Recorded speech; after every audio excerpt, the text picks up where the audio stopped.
अब आप प्रियंका अरोड़ा से समाचार सुनिए। महात्मा गांधी राष्ट्रीय ग्रामीण रोजगार गारंटी योजना मनरेगा के तहत वित्त वर्ष 2020-21 के लिए 1 लाख करोड़ रुपए से अधिक का प्रावधान किया गया है। इस कार्यक्रम के तहत पहली बार इतनी बड़ी राशि का प्रावधान किया गया है।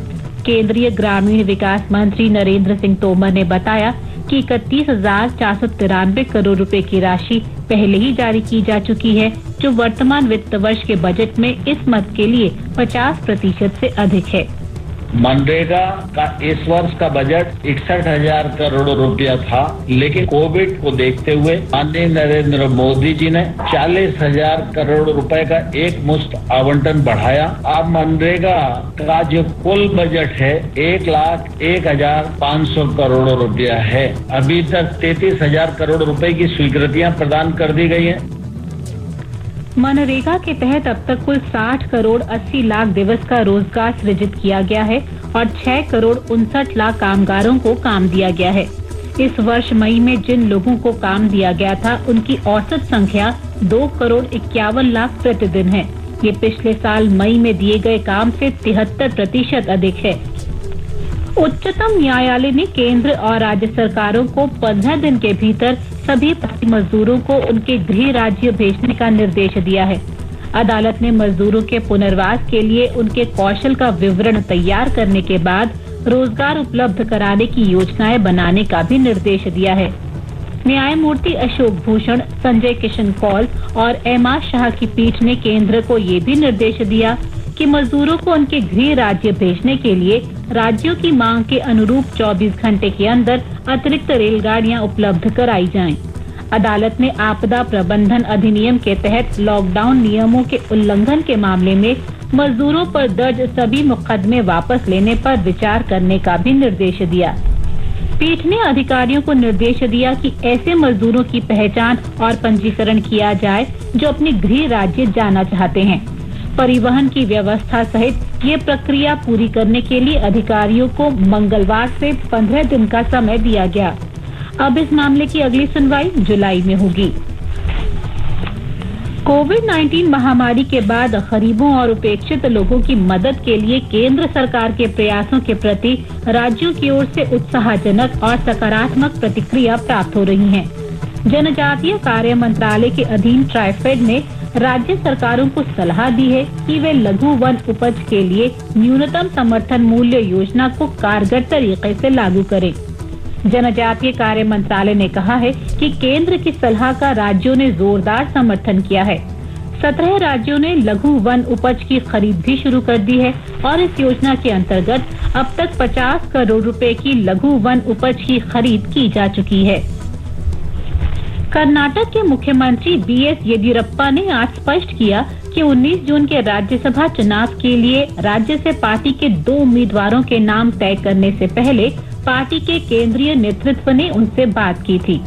उन्होंने कहा कि भाजपा के केंद्रीय नेताओं ने 2 सामान्य कार्यकर्ताओं को राज्यसभा टिकट देकर पार्टी कार्यकर्ताओं को उपहार दिया है। इसके लिए उन्होंने प्रधानमंत्री नरेंद्र मोदी, पार्टी के राष्ट्रीय अध्यक्ष जे.पी. नड्डा और गृह मंत्री अमित शाह को धन्यवाद दिया। आज बेंगलुरु में पत्रकारों से बातचीत में श्री येदियुरप्पा ने विश्वास व्यक्त किया कि दोनों उम्मीदवार विजयी होंगे। उन्होंने कहा कि केवल भाजपा ही ऐसे निर्णय ले सकती है और पार्टी के आम कार्यकर्ताओं को ऐसा अवसर प्रदान कर सकती है। इस बीच राज्यसभा चुनाव के लिए भाजपा के उम्मीदवार एलेना कडडी और अशोक गस्ती ने आज नामांकन पत्र दाखिल किए। पूर्व प्रधानमंत्री और जनता दल सेक्युलर के अध्यक्ष एच.डी. देवेगौड़ा ने भी आज पर्चा दाखिल किया। कांग्रेस के इकलौते उम्मीदवार पूर्व केंद्रीय मंत्री मल्लिकार्जुन खड़गे ने कल पर्चा दाखिल किया था। केंद्र सरकार ने कोरोना वायरस के संक्रमण वाले 15 राज्यों और केंद्र शासित प्रदेशों में विभिन्न क्षेत्रों के विशेषज्ञों के उच्च स्तरीय केंद्रीय दल तैनात किए हैं। ये दल देश में कोविड-19 महामारी पर नियंत्रण के लिए राज्यों और केंद्र शासित प्रदेशों की सरकारों को तकनीकी सहायता उपलब्ध कराएंगे। मेघालय, तेलंगाना, तमिलनाडु, राजस्थान, असम, हरियाणा, गुजरात, कर्नाटक, उत्तराखंड, मध्य प्रदेश, पश्चिम बंगाल, दिल्ली, बिहार, उत्तर प्रदेश और ओडिशा में केंद्रीय दल तैनात किए गए हैं। प्रत्येक केंद्रीय दल में 3 सदस्य हैं, जिनमें सार्वजनिक स्वास्थ्य विशेषज्ञ, महामारी विशेषज्ञ और एक वरिष्ठ संयुक्त सचिव स्तर का नोडल अधिकारी शामिल है। ये समाचार आकाशवाणी से प्रसारित किए जा रहे हैं। देश में अब तक कोविड-19 से 1,29,215 लोग स्वस्थ हो चुके हैं। ठीक होने वाले रोगियों की दर 48.46% हो गई है। पिछले 24 घंटे में 4,785 रोगी ठीक हुए। स्वास्थ्य मंत्रालय के अनुसार पिछले 24 घंटों के दौरान 9,987 लोग संक्रमित हुए। संक्रमित लोगों की संख्या 2,66,598 हो गई है। ये किसी एक दिन में अब तक की सबसे अधिक वृद्धि है। पिछले 24 घंटे के दौरान 266 लोगों की मृत्यु के साथ मृतकों की संख्या 7,466 हो गई है। देश में अब मृत्यु दर 2.80% हो गई है। केंद्र सरकार ने सरकारी कर्मचारियों में वायरस फैलने के मद्देनजर केंद्र सरकार के सभी कार्यालयों के लिए कोविड-19 संबंधी दिशा निर्देशों के बारे में मीडिया के दावे पर आज स्पष्टीकरण जारी किया। पत्र सूचना कार्यालय ने ट्विटर पर स्पष्ट किया है कि ये केंद्रीय प्रशासनिक सुधार और जन शिकायत विभाग का आंतरिक आदेश है और ये केंद्र सरकार के सभी कार्यालयों पर लागू नहीं होता। आकाशवाणी का समाचार सेवा प्रभाग विशेषज्ञ की राय श्रृंखला में कोविड-19 के बारे में चिकित्सा विशेषज्ञों की राय प्रसारित करता है।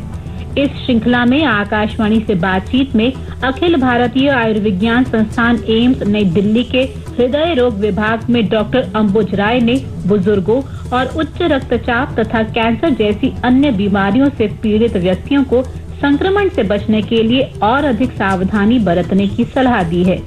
In the larger population, it has given them time to understand the seriousness of the disease, the precautions they need to take, how to live with this. They have practiced social distancing. The people who already have heart disease, people who have had brain strokes, people who have lung disease, people who have some kind of cancer, they're much more prone to a more severe form of the disease if they get the disease.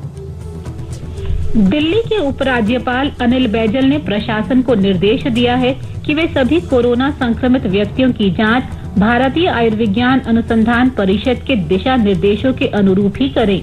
उन्होंने ये भी निर्देश दिया कि corona संक्रमित व्यक्तियों के संपर्क में आने वाले व्यक्तियों की भी ठीक से पहचान की जाए।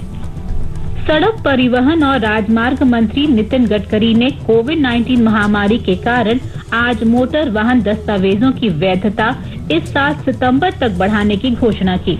मंत्रालय ने इस संबंध में सभी राज्यों और केंद्र शासित प्रदेशों को एक परामर्श जारी किया है।